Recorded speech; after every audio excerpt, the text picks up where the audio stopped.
As principais questões da atualidade, analisados por especialistas renomados. Começa agora Mentalistas, com Camila Tulinski. Por que a população não busca a prevenção? No caso das doenças infecto-contagiosas, será que o indivíduo realmente pensa que nunca será afetado por alguma patologia?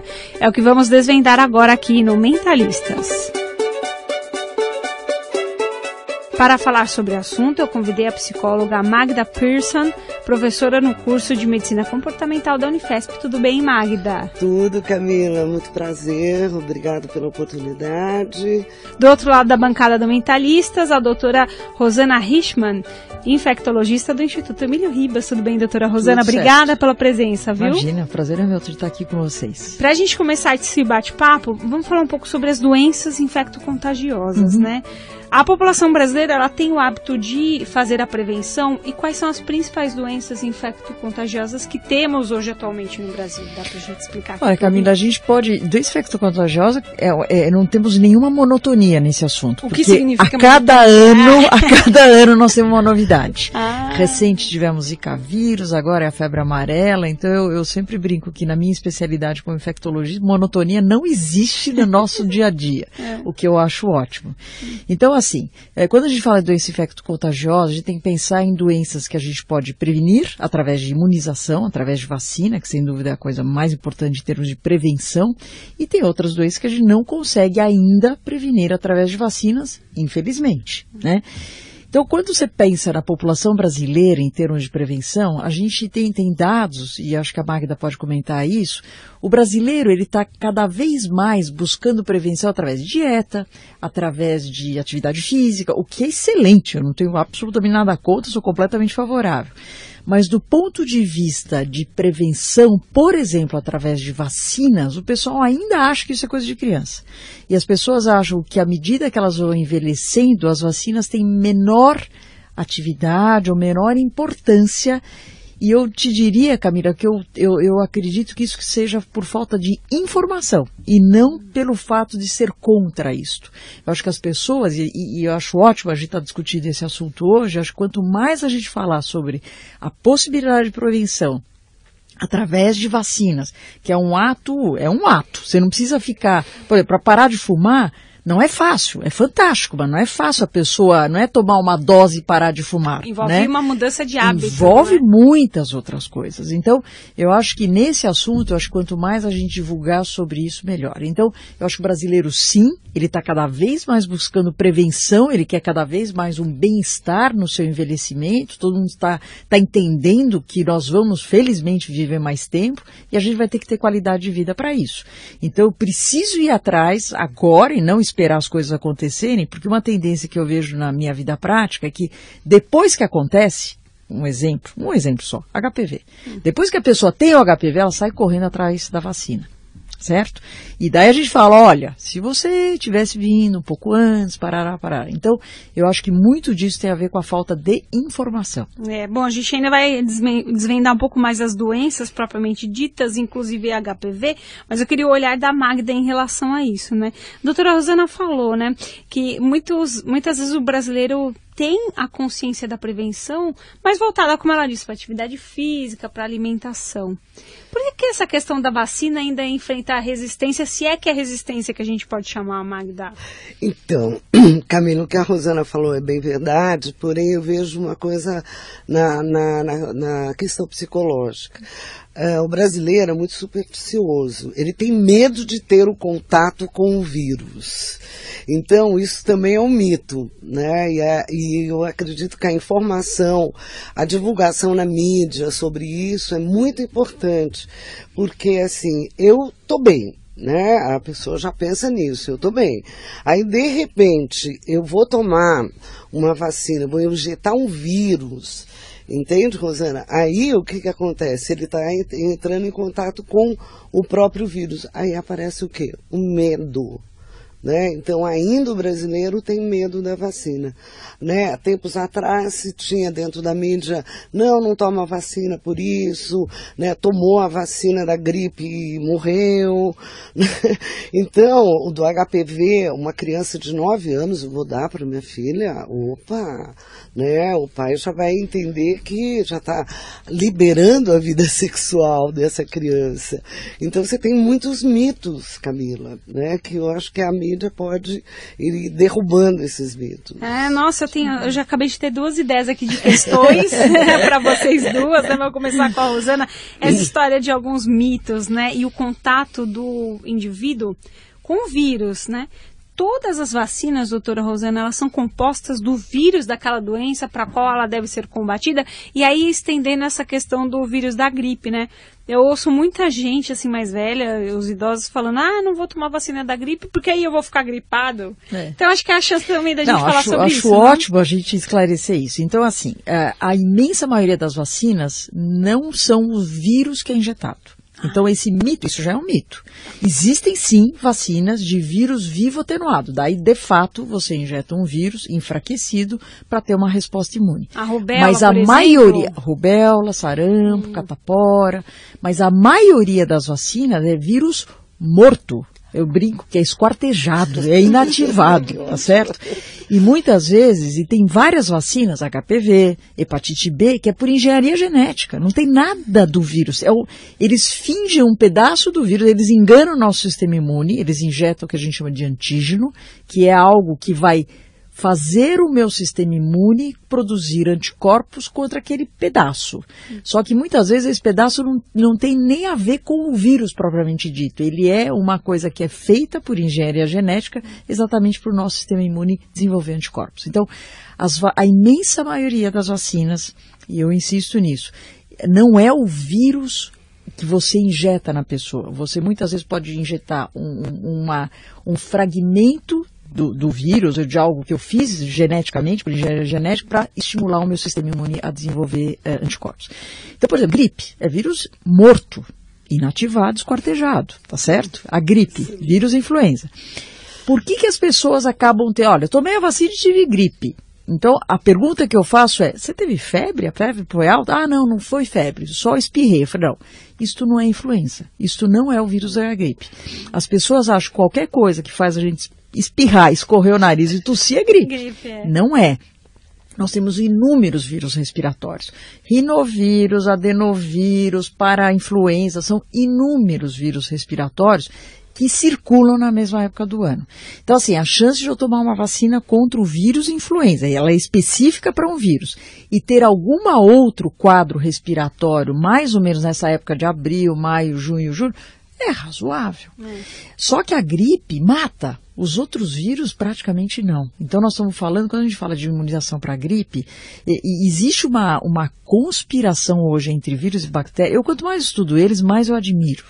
Eles são fantásticos. Eles precisavam de uma psicóloga para entender. Eles são fantásticos, eles se interagem. Então, por exemplo, o vírus influenza, ele abre a porta para uma outra bactéria, o pneumococo, é uma bactéria que causa pneumonia, e invadiu o nosso corpo. Então, eles têm uma interação entre eles, muito mais organizados do que a gente. Então, quanto mais eu vacinar contra a influenza, menos morte eu vou ter por gripe e por pneumonia. Então, acho que é importante a gente reforçar isso daí. Que legal. Não, e eu fiquei pensando o quanto disso pode...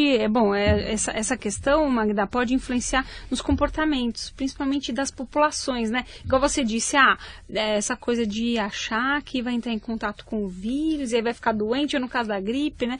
O que explica esse comportamento de massa? A mídia tem um papel importante, por vezes, para esclarecer essas questões, mas hoje a gente tem WhatsApp, Facebook, as redes sociais estão aí e para disseminar mesmo, né? Olha, tomei vacina da gripe, fiquei gripada, aí dispara para todo mundo do grupo de família. Queria o seu olhar sobre isso, os comportamentos dessa população específica em relação a essa questão aí das doenças. Bom, primeiro, excelente explicação que nós aprendemos hoje com a doutora Rosana.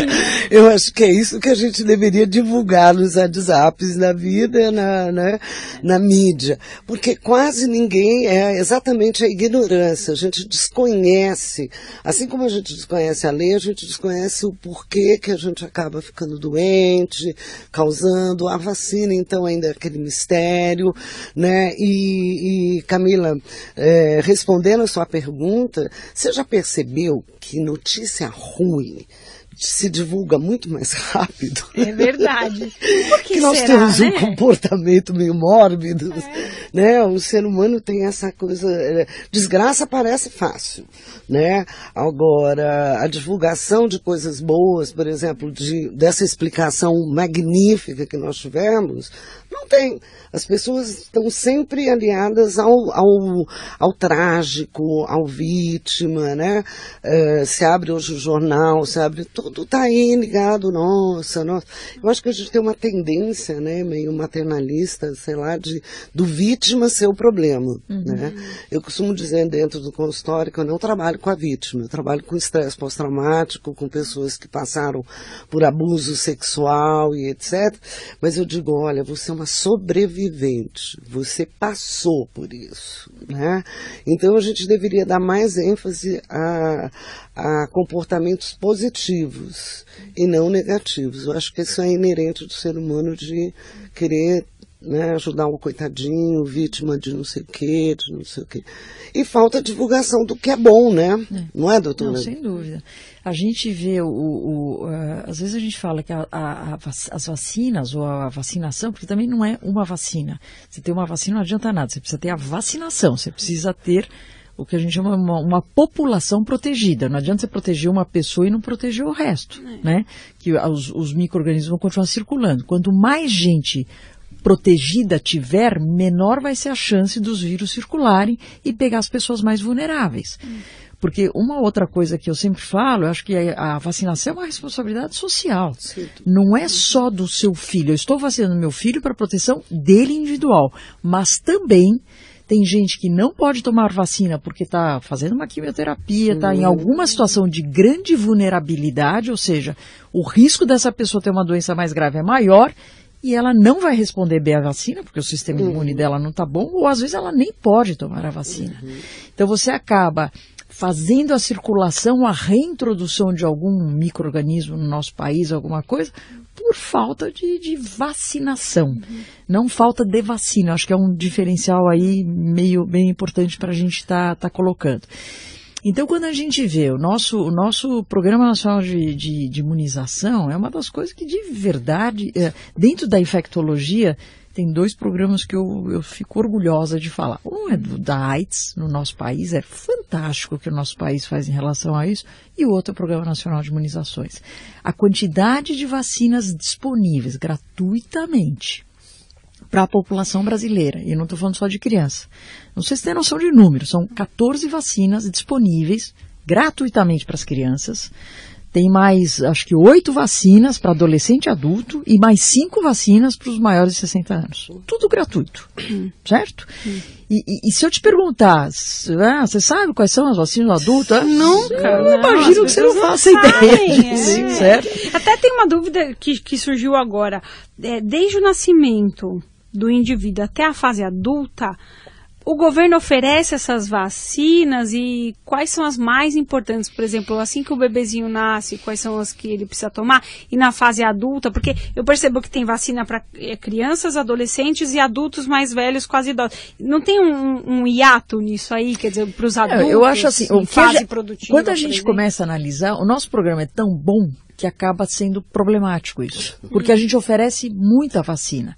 A mãe chega lá, a mãe, aplicadora do posto, mas é muita vacina, é muita picada, é muita coisa, e você acaba deixando de fazer tanta coisa. Então, quando um programa de vacinação ele é mais enxuto, é até mais fácil cumpri-lo. Quando ele é mais extenso, lógico, se eu te perguntar, você quer no seu país, você quer mais vacina ou menos? Não, lógico que eu quero mais. Mas a hora que a gente tem um programa desse, a gente tem dificuldade. Então a gente às vezes fala que nós somos vítimas do sucesso das vacinas. As vacinas têm tanto êxito, as doenças estão desaparecendo. Só para você ter noção. Recentemente, nós conseguimos a eliminação da rubéola congênita. Rubéola congênita, Camila, é quase tão grave como um zika congênito que a gente viu recentemente. Tétano neonatal, eliminado. Sarampo saiu do nosso país. O sarampo hoje tem na Alemanha, na Itália, tem na Europa. Então, se alguém vai viajar para a Europa, tem que estar mais preocupado com essas doenças lá do que aqui. Paralisia infantil, nas Américas, um sucesso. Varíola lá no passado. Então, eu estou te dando alguns exemplos de doenças que a gente está eliminando através das vacinas. Então, as pessoas falam, eu sou contra a vacina do sarampo, não vou vacinar, não vejo sarampo. Graças a Deus que você não vê sarampo, porque exatamente foi um sucesso todo o programa. Então, indo à sua pergunta para não te enrolar aqui. Então, as vacinas, quando a criança nasce já na maternidade, são 2 vacinas. É bom isso é importante para você. A vacina da BCG, que é uma vacina contra o bacilo da tuberculose, e a vacina contra a hepatite B. O vírus da hepatite B, uma das formas de transmissão pode ser através de mãe para filho. Hepatite C também não transmitiria? Se a mãe tem? Pode transmitir. Hepatite C, o risco de transmissão é menor. Não é 0, mas é menor, certo? Do que a hepatite B, do ponto de vista de transmissão. A gente chama isso de transmissão vertical, de mãe para filho. E hepatite C, infelizmente, nós não temos vacina. Hoje nós temos um tratamento bem eficaz, mas nós não temos vacinas para hepatite C. Então, as primeiras vacinas na maternidade, e é prático que a mãe já sai com a criança vacinada, maternidade pública, privada, qualquer criança, é um direito dela já sair vacinadinho. E daí tem as vacinas do primeiro ano de vida, que são várias vacinas, né? Com 2, com 4, com 6, com 3, com 5. Tem muitas proteções. E quando a gente vai ver cobertura vacinal, o que é isso? Quanto % da população alvo está vacinada, né? A gente vê que quanto mais velha vai ficando a criança, mais velha que eu estou falando a partir de 1 ano, não estou falando de criança mais velha, essa cobertura começa a cair. Por quê? Porque a mãe volta a trabalhar, os postos estão abertos de segunda a sexta, das 8 às 17. Qual é a mãe que consegue deixar de trabalhar, não que ela não queira levar o seu filho, só que a gente vê que as coberturas vacinais a partir de 1 ano de idade cai muito. Então, o que o Ministério e imagino que eles estão pensando nisso, nós temos que mudar isso. Tem que ter um sábado aberto o posto, você tem que dar acesso. Vacina de adolescente, qual é o lugar? Na escola. O Ministério da Educação tem que entrar nisso. O MEC tem que entrar junto com o Ministério da Saúde. Nós precisamos que o acesso ao imunobiológico, às vacinas, sejam também mais fácil. Então, acho que é uma série de ações que tem que ser feita junto. Quem nunca? Quem nunca pensou em ficar sem se vacinar? Por algum motivo, qualquer que seja, financeiro, muitas vezes por preguiça. Bom, aqui no Mentalistas de hoje, a gente traz o depoimento de Daniela Abreu, que contraiu HPV. Vamos ouvir. Então, eu sempre faço bastante exame de rotina, nunca descuido da saúde. Estava namorando há 1 ano e meio já, fixo, e de repente eu comecei a notar umas verruguinhas na área genital. E eu já meio que desconfiava o que era, mas estava com aquela esperança de que não fosse, né? Aí eu fui na ginecologista, ela falou assim, olha, tá com bastante jeito típico de ser, mas eu vou pedir alguns exames laboratoriais para confirmar. E aí eu fui no laboratório, eles fizeram a colheita do material, e aí batata, tava lá, congeloma combinado, confirmando o diagnóstico de HPV. Aí eu tive que fazer um tratamento com umas pomadinhas, uma pomadinha ácida para tirar, né, a verruguinha, e a outra para cicatrizar. Ô Daniela, você namorava há quanto tempo? 1 ano e meio. 1 ano e meio. Vocês faziam sexo com preservativo? No começo sim, mas aí depois no último ano não. E aí quando você recebeu o diagnóstico de HPV, como é que foi o relacionamento com o seu namorado na época? Não, eu fiquei morrendo de vergonha, eu não falei pra ele no começo, tipo, eu me culpei, assim, achei que ele ia achar que eu tava pulando cerca, que eu tava sendo infiel. Eu não tinha muita clareza de como que funcionava o HPV, embora, né, tendo conhecimento mínimo, mas eu não tinha muita clareza de como que ele ia lidar com isso. Então eu acabei não falando, eu me afastei, assim, sexualmente dele. E fazendo tratamento e tudo. E aí eu comecei a conversar com outras pessoas. Elas, não, eu já tive isso, falando na boa. Mas eu não quis. Eu fiquei morrendo de vergonha. Eu achava que ele ia achar que eu estava sendo infiel. E aí, conversando com a minha própria ginecologista, ela falou assim, fica tranquila que isso algumas vezes é baixa na imunidade, aí aflorou agora, mas podia ter aparecido em qualquer outro momento. Não quer dizer que porque vocês pararam de usar camisinha que um tenha transmitido pro outro, mas é importante vocês conversarem. Só que eu não conversei com ele. Eu até saí as verruguinhas, eu não falei nada. E só observei ele. Ô Daniela, e você não tinha então tomado aquela vacina contra o HPV, né? Não tinha. Você acha que seria um bom conselho, assim, para passar para as pessoas de adquirir, tomar essa vacina? É um bom conselho, claro que é. Só que eu não tomei primeiro, porque eu não tinha nenhuma campanha para minha idade tomar gratuitamente. E ela, particularmente, era cara no mercado particular. Então, eu nem fui atrás. Mas também não tive nenhum encaminhamento da minha ginecologista para tomar. Nem antes, nem depois. Então, acho que foi um desconhecimento do próprio ginecologista. E mesmo fui recentemente em outro, só para fazer exame de rotina, e contei para ele do meu histórico de HPV, ele falou, agora nem adianta você tomar mais. O que não é verdade, né? Porque a vacina também vale para outros tipos, eu tive um tipo, e eu acho que é desconhecimento do ginecologista não fazer esse encaminhamento. Tipo, ela não me deu o custo-benefício de tomar a vacina, de falar, olha, por mais que você teve, é importante que você tome, e também não ter, por eu ter mais de 35 anos e a vacina, né, é óbvio que não dá para dar para todo mundo, porque é um demográfico muito grande, e ela tem um custo caro, não fui atrás. Mas eu acho que seria válido, porque eu tive um tipo de HPV que não é tão perigoso, porque a verruga não é o perigoso. O perigoso é aquele que você não vê. E se eu não tivesse visto a verruguinha, eu nunca teria sabido que eu teria HPV, teria visto numa fase muito mais adiantada, teria pego numa fase que teria virado câncer, enfim. Mas mesmo assim eu ainda não tomei. Você ouve Mentalistas, com Camila Tulinski.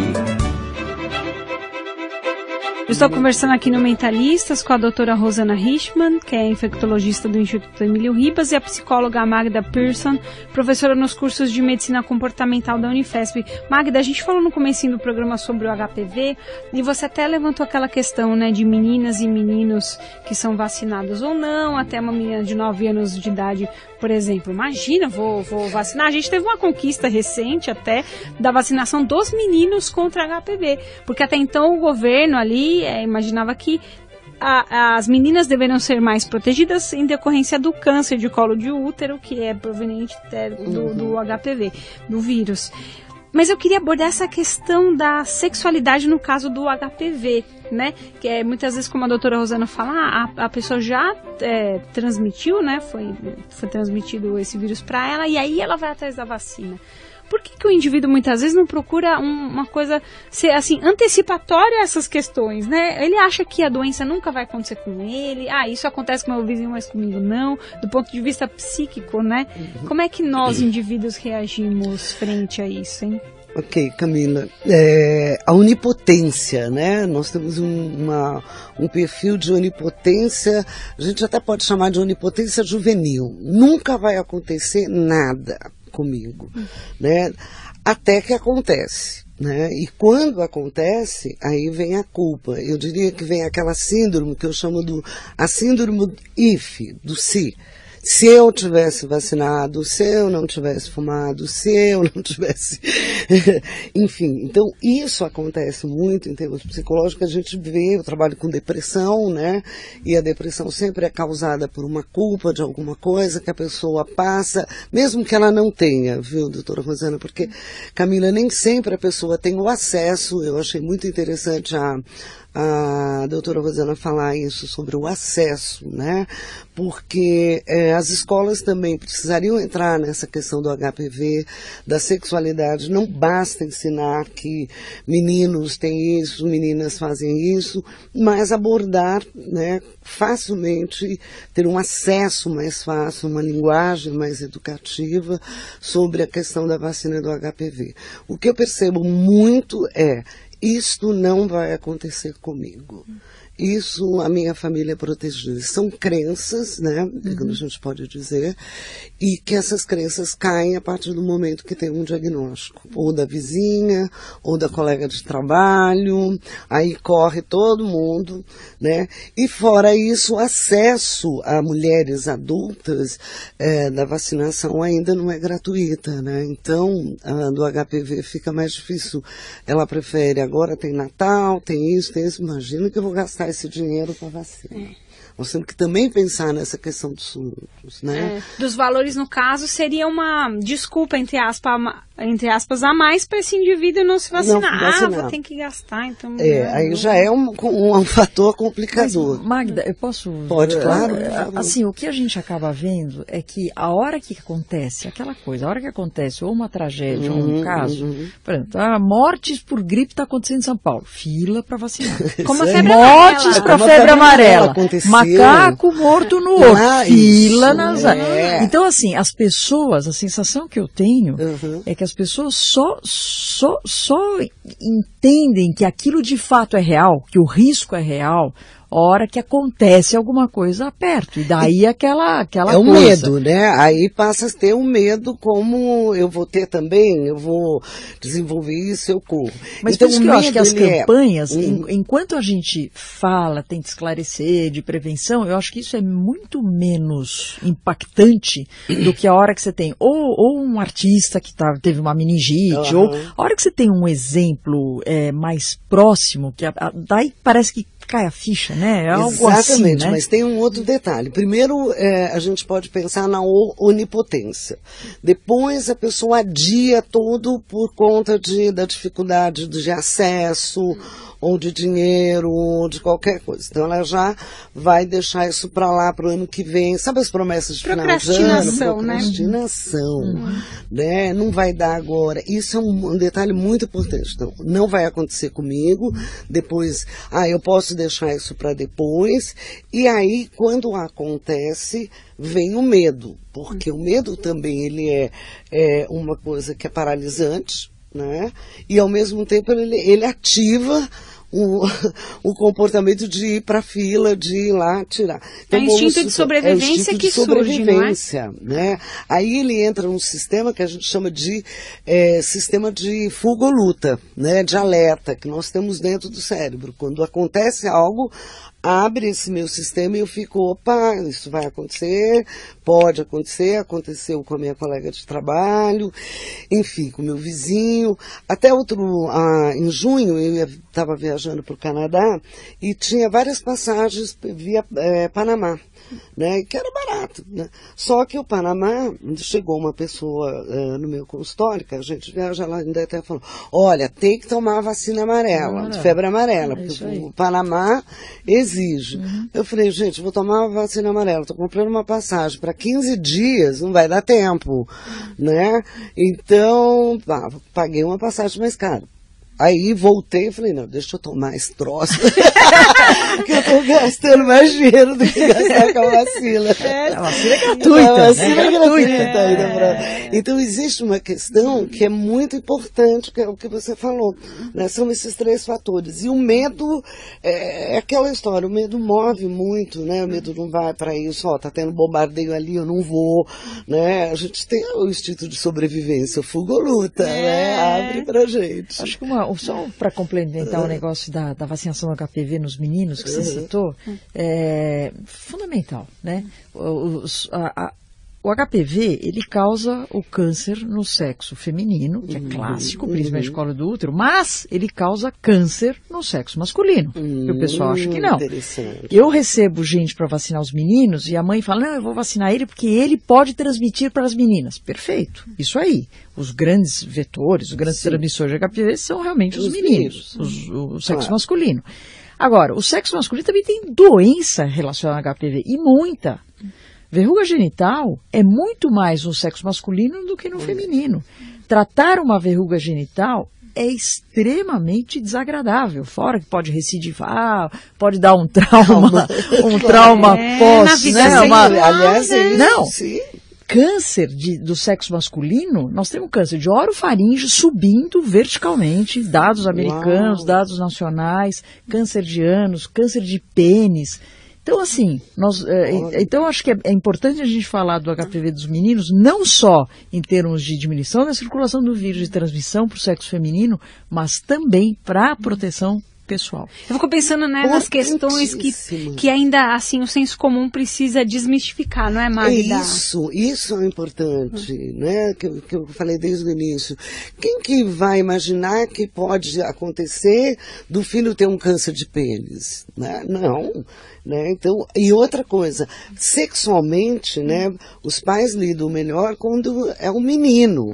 Vamos combinar, né? Então, menino pode. Menino, um pai indo levar a criança de 10, 12 anos para vacinar para HPV, a minha menininha, né, eu já estou, é como se ele estivesse liberando.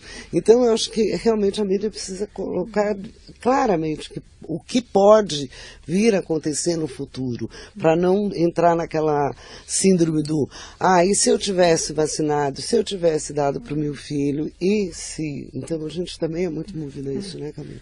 Bom, infelizmente a gente está na reta final do programa, passa rápido, mas eu queria uma palavrinha de vocês duas em relação à vacinação, né? Então, doutora Rosana, qual o recado que a gente pode dar para o nosso ouvinte aqui do Mentalistas em relação à prevenção e à imunização aqui no Brasil? A primeira, acho que assim, primeiro, não se contamine por informações não sérias. Isso só atrapalha. E é capaz de, infelizmente, um dia você se arrepender de ter colocado crédito nisso daí. Eu acho que acho que quanto melhor a gente explicar, mas com clareza mesmo, você tem que me perguntar tudo o que você quiser sobre imunização, eu vou falar das vantagens, dos riscos. Quanto mais claro nós formos em relação a esse assunto, mas esclarecer baseado em evidência científica, em todos os exemplos que nós temos, eu acho que as pessoas vão cada vez mais entender a importância disso. Então, meu recado para quem está ouvindo a gente, converse com pessoas que de fato, não que sejam a favor da vacina, não é isso, mas que tenham a base científica para poder te explicar isso daí. E não vá atrás, muitas vezes, de falsas informações. As mídias, as redes sociais são fantásticas para disseminar coisas boas, mas também para disseminar muitas inverdades. Então, acho que essa é a mensagem mais importante. Magda, doutora Rosana, a gente teve essa parte da prevenção, mas eu queria o seu olhar da psicologia, quando o indivíduo já contraiu essas doenças infecto-contagiosas, a terapia pode ajudar, quer dizer, a psicologia pode ajudar a ressignificar a vida desses indivíduos que por vezes são contaminados por vírus e que não vão ter cura, né? É Qual verdade. A sua palavrinha aí? A minha palavra é, sim, a psicologia, a terapia pode trazer um alento, uma ressignificação, como você falou, principalmente da culpa, né? A culpa de não ter tomado, não ter dado a vacina para o filho, para a filha, enfim, isso sem dúvida nenhuma. Até porque, quando você entende o processo todo, você perdoa, e você se perdoa. Então, eu acho que a pessoa também tem que ter, porque aí ela pode ter até uma qualidade de vida um pouco melhor, né? Mesmo que não tenha cura, ela pode voltar a ter uma alegria de viver. Eu acho que a terapia, quando eu fui fazer psicologia, meu pai, né, era filósofo, e ele disse que psicólogo era um fazedor de felicidade. Então, eu, desde pequenininha, falava assim, que profissão que você quer ser? Eu quero ser uma fazedora de felicidade. Então eu acho que sim, isso é muito importante. Então eu acho que também, só para finalizar, a pessoa tem que se conscientizar, né? Não ter vergonha e não ter medo de perguntar sobre a vacina, seja para o médico, para o pediatra, para quem for, né, doutora? Que eu acho que isso é muito importante, Camila. E uma vez contraída a doença, eu acho assim, a vida após o diagnóstico, eu sempre falo isso. Muito bem, agradecendo a presença da psicóloga Magda Persson, professora no curso de Medicina Comportamental da Unifesp, e também a doutora Rosana Richman, que é infectologista do Instituto Emílio Ribas. Muito obrigada pela presença de vocês, viu? Foi um prazer. Obrigada a você, um prazer. O Mentalistas desta semana, na versão podcast, fica por aqui, mas você pode ouvir esta e todas as outras edições no nosso site estadão.com.br. A apresentação e produção do Mentalistas é minha, Camila Tulinski, o editor de jornalismo do Grupo Estado, João Fábio Caminoto. Até uma próxima. Você ouviu Mentalistas com Camila Tulinski.